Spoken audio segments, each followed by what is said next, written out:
Today's sponsor is the Thanos DayZ servers. You can easily locate Thanos servers in your launcher by typing TS1 or TS2 or TS3 and so on as more of their servers come online.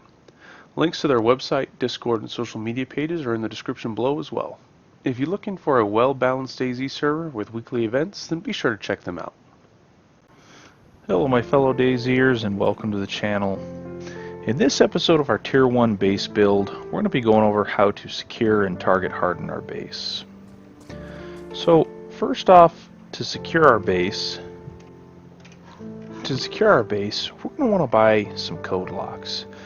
Now code locks can be purchased at any of the safe traders. They can be found in industrial spawns such as sheds and along the coast in the commercial areas.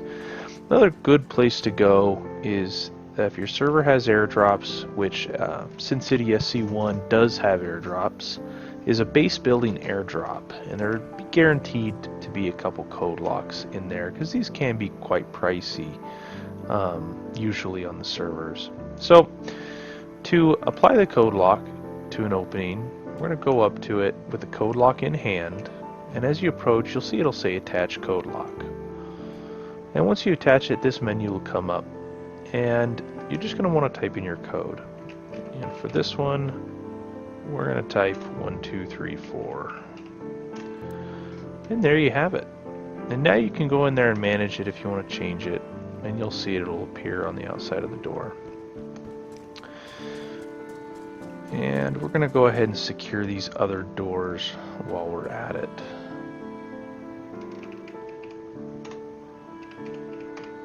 There we go. And now the cool thing about floor hatches is you can also secure those. So, and if you don't want to just walk up to it and attach it, you can bring up your proximity menu and you'll see, nope, it's a floor hatch, so we have to do it from the top. We could attach it from the bottom. To bring it up in proximity, we have to be above it. So there you go.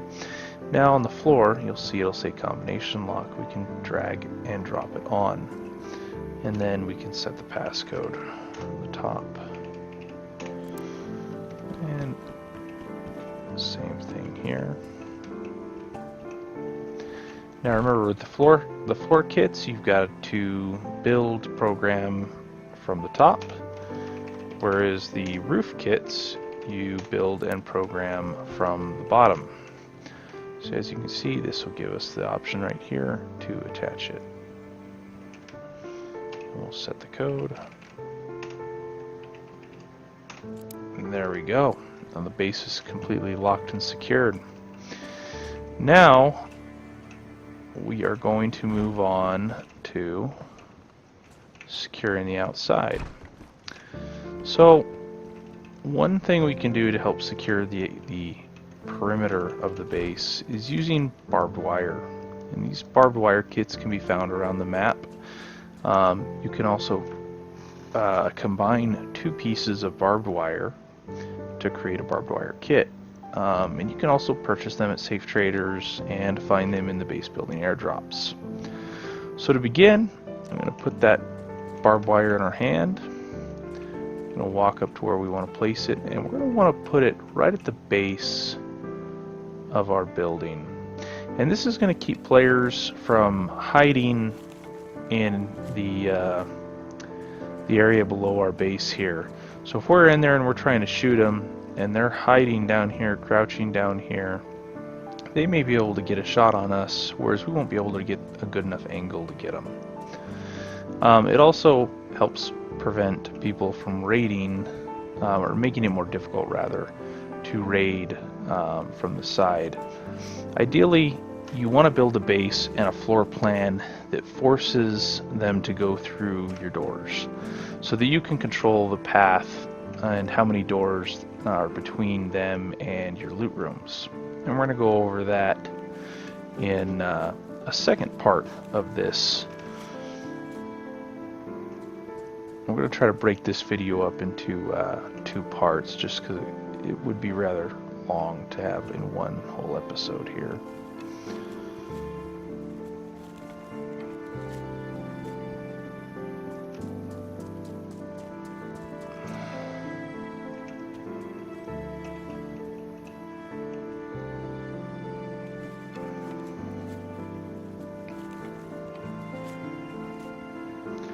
Alright, now for the final piece. Now, you need to be very careful with the barbed wire, because if you do accidentally run into it, or you place it up against a wall and it pokes through the wall, you could run into it and cut yourself.